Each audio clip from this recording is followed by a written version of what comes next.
পরীক্ষার্থী বন্ধুরা, তোমাদের ইংলিশ গ্রামারের অত্যন্ত গুরুত্বপূর্ণ একটি বিষয় হচ্ছে রাইট ফর্ম অফ ভার্বস। এখন আমি রাইট ফর্ম ভার্বসের যে নিয়মগুলো পরীক্ষায় সবচেয়ে বেশি আসে সেগুলো নিয়ে আলোচনা করব।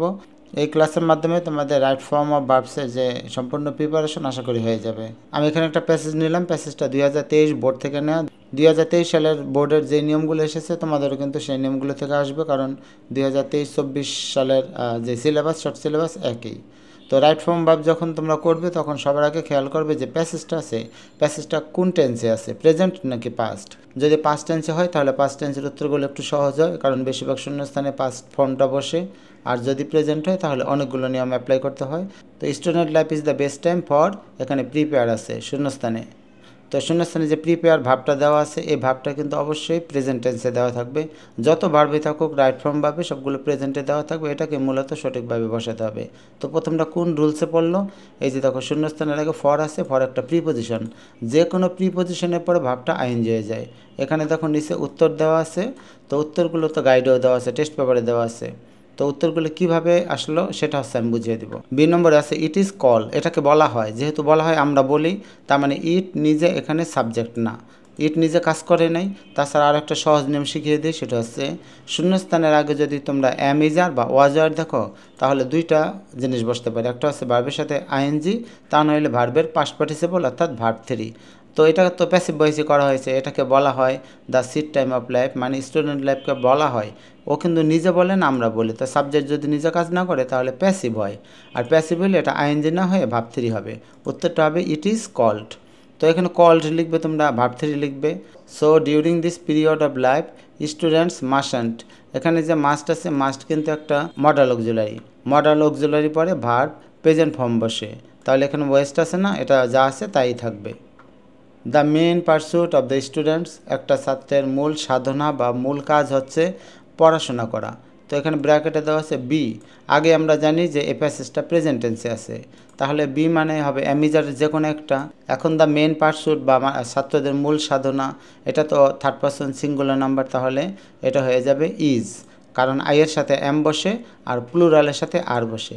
অনেক ছাত্র কী করবে জানো, এখানে যে স্টুডেন্টস আছে না, এটা প্লুরাল মনে করে এটাকে আর দিয়ে দেবে, কিন্তু এখানে স্টুডেন্টসকে কিন্তু মিন করে না, মিন করছে হচ্ছে দ্য মেন পারস্যুট। এটা কিন্তু সাবজেক্ট, আর এটা হচ্ছে সিঙ্গুলার, আর সিঙ্গুলার হলে বি ভার্ব ইজ হয়ে যাবে। They should prepare themselves for the life, তারপর এখানে লাই আছে, অ্যাহেড আছে। এটা কোন রুলসে পড়ে জানো, একটা সেন্টেন্স অর্থাৎ সেটা যদি সিম্পল সেন্টেন্স হয় আর সেখানে যদি পাশাপাশি পরপর দুইবার ভার্ব থাকে তাহলে দ্বিতীয় ভার্বটা আইএনজি হয়ে যায়। দেখো এখানে শুড প্রিপেয়ার একটা কিন্তু ভার্ব, আবার শূন্যস্থানে আরেকটা ভার্ব দিছে, আর লাইন যেহেতু একটা, কোনো কনজাংশন নাই, তাহলে এটা simple sentence.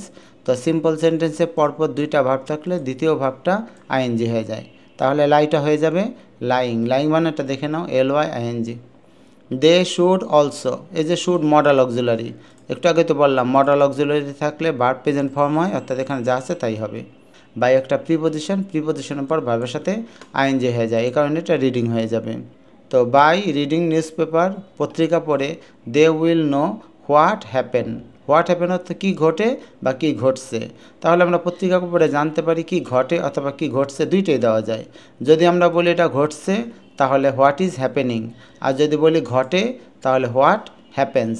What third person singular number, এর জন্য ভার্বের সাথে অ্যাজ বাই এস হবে, তাহলে এটা হবে হয় হ্যাপেন্স, না হলে is happening in the world. When the country face with a natural calamity, এখানে দেখো যখন একটা দেশ কোনো একটা প্রাকৃতিক দুর্যোগের মুখোমুখি হয়, যদি হয় তাহলে এটা প্যাসিভ, প্যাসিভ ভয়েস। আর প্যাসিভ করার জন্য সবসময় অ্যামিজার, প্রেজেন্ট টেন্সে অ্যামিজার দিয়ে ভার্ব 3 দিবা। তাহলে when the country is faced with a natural calamity they should, এখানে শুড আছে মডাল অক্সিলারি, তাহলে ভার্ব প্রেজেন্ট ফর্ম হবে, অর্থাৎ যা আছে তাই হবে। They should come forward with a view to, শিক্ষার্থী বন্ধুরা উইথ এ ভিউ টু থাকলে ভার্বের সাথে আইএনজি হবে। প্রত্যেকটা রাইট ফর্মের শূন্যস্থানের আগে কিন্তু এই যে ছোট্ট ছোট্ট সংকেত দেওয়া থাকে, তো উইথ এ ভিউ টু একটা সংকেত, এরপর ভার্বের সাথে আইএনজি হবে। তো এখানে যে রিমুভ আছে এটা হয়ে যাবে রিমুভিং। তো with a view two removing the sufferings of the affected people even in normal Times, এমনকি তাদের নিজের সাধারণ সময়, এখানে কিন্তু স্টুডেন্টদের কথা বলা হয়েছে।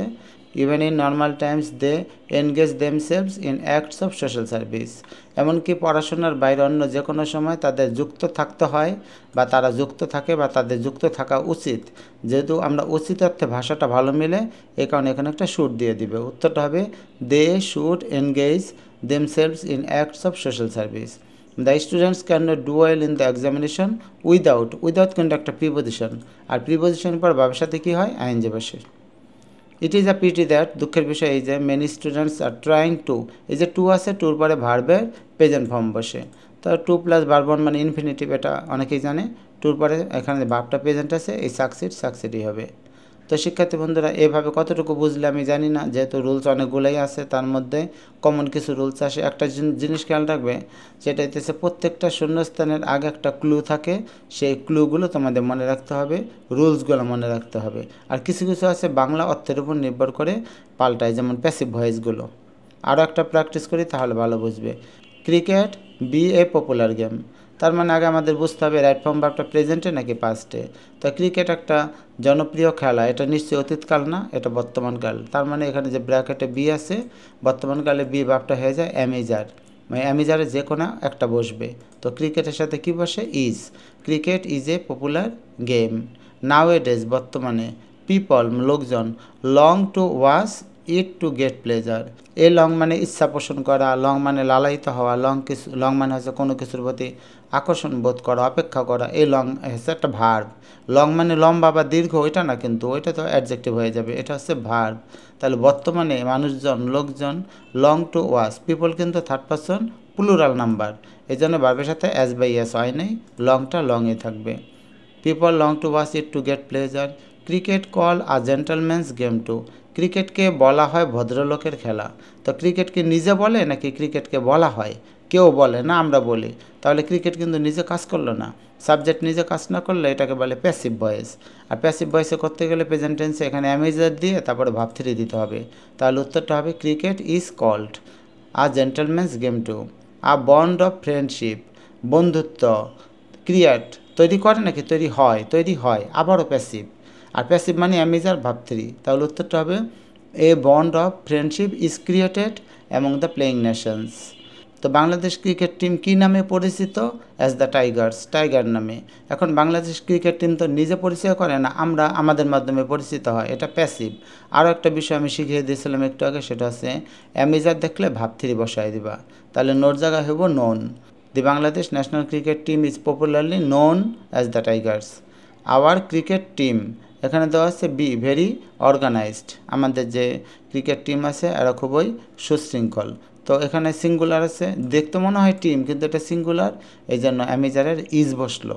Hour cricket team is very organized. It already, এখানে একটা রুলস আছে, অলরেডি যদি থাকে তাহলে হ্যাভ বা হ্যাজ, তারপরে ভার্ব থ্রি। তাহলে ইটের সাথে কি মিলে, হ্যাভ নাকি হ্যাজ? এখানে সাবজেক্টটা দেখো, ইট আছে, ইটের সাথে মিলে হ্যাজ। তাহলে উত্তরটা হবে it has already proved. Has কিন্তু অলরেডি আগে দিতে হবে। উত্তরটা এভাবে দিতে পারো, হ্যাজ প্রুভড, এটাও দিতে পারো, অথবা হ্যাজ অলরেডি প্রুভড, এটাও দিলে হবে।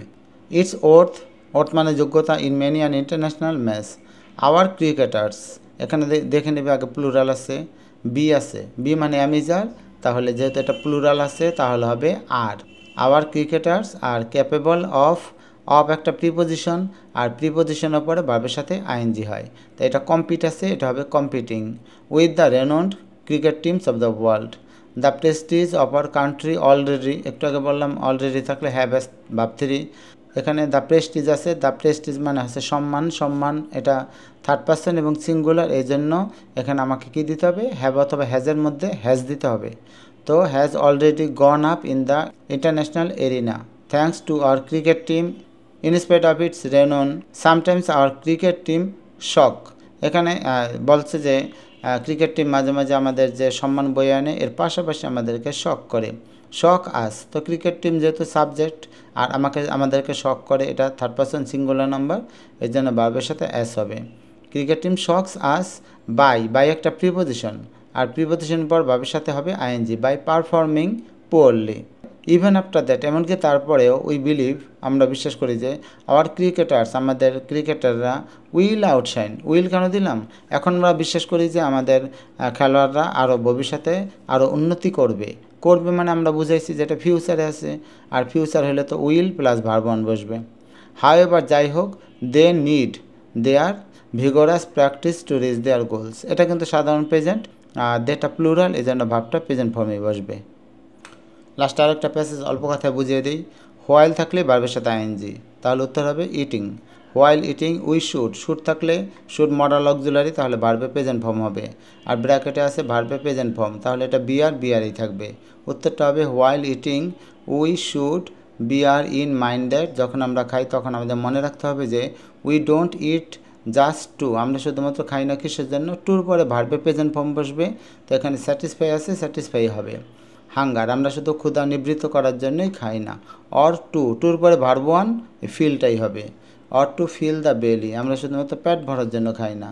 উই ইট টু, এখানে প্রিজার্ভ, রক্ষা করা, এখানে টুর পরে ভার্ব ওয়ান আছে, অর্থাৎ এখানে ভার্ব ওয়ান যা আছে তাই বসবে। ফর গুড হেলথ, ভালো স্বাস্থ্যের জন্য। A man it good food, a man আসলে ভালো স্বাস্থ্যের জন্য একজন মানুষ খায় নাকি খাওয়া উচিত, তো বাংলা অর্থ মিললে উচিত হয়, এ কারণে এখানে দিতে হবে a man should it good food. Sometimes, তো এখানে ইট সো হ্যাপেন আছে, এটা it third person singular number, এই জন্য ভাবের সাথে অ্যাজ বা ইয়েস দিতে হবে। তো উত্তরটা হবে sometimes it to happens that, মাঝে মাঝে এমন হয় যে পিপল হু, পিপল কিন্তু সিঙ্গুলার না, প্লুরাল, তাহলে এখানে লিভ যা আছে তাই থাকবে, কারণ যদি এটা থার্ড পারসন সিঙ্গুলার হইতো তাহলে ভাবের সাথে অ্যাজ বা ইয়েস দিয়ে দিতাম। তো people who live even in the midst of plenty, যারা অনেকে সম্পদের মাঝে বসবাস করে। ডু নট ইট দ্য, এখানে ডু নট, ডিড নট বা ডাজ নটের পরে ভার্বের প্রেজেন্ট ফর্মেই বসে, অর্থাৎ ইট আছে, ইটই থাকবে। তো people who live even in the midst of plenty do not eat the food they need for good health. Actually মূলত দে হ্যাভ নো নলেজ, তাদের কোনো জ্ঞান থাকে না। হ্যাভ নো মানে থাকে না, তো হ্যাভ যা আছে তাই থাকবে। Of health and nutrition, they don't know how to, টুর পরে কিন্তু ভার্বে প্রেজেন্ট ফর্ম বসে, এখানে সিলেক্ট আছে, সিলেক্টেই হবে। এই balance diet from the many foods that, এখানে অ্যামিজার আছে, বি মানে অ্যামিজার, তো সাবজেক্ট কী আছে দেখো, তো সাবজেক্ট কী আছে দেখো, মেনি ফুডস, এটা কিন্তু সাবজেক্ট, এটা কিন্তু সিঙ্গুলার না, প্লুরাল, আর প্লুরাল হলে বিভাবটা কী হয়, অ্যামিজারের আর হয়ে যায়। Are available to them, besides foods are being, এটা একটা সহজ নিয়ম আছে, বিইংয়ের পরে সবসময় ভাব থ্রি বসবে, তাহলে অ্যাডাল্টারেটেড হবে in many ways. So it is high time, এখানে একটা রুলস আছে, ইট ইজ হাই টাইম যেখানে থাকুক না কেন, যে অবস্থায় থাকুক, ইট ইজ হাই টাইম থাকলে ভার্বে পাস্ট ফর্ম বসবে, অর্থাৎ এখানে যে সিলেক্ট আছে সিলেক্টেড হয়ে যাবে। তো শিক্ষার্থী বন্ধুরা, ভিডিওটা বারবার টেনে টেনে দেখলে তোমাদের রাইট ফর্ম অফ ভার্ব সম্পর্কে পরিষ্কার ধারণা চলে আসবে।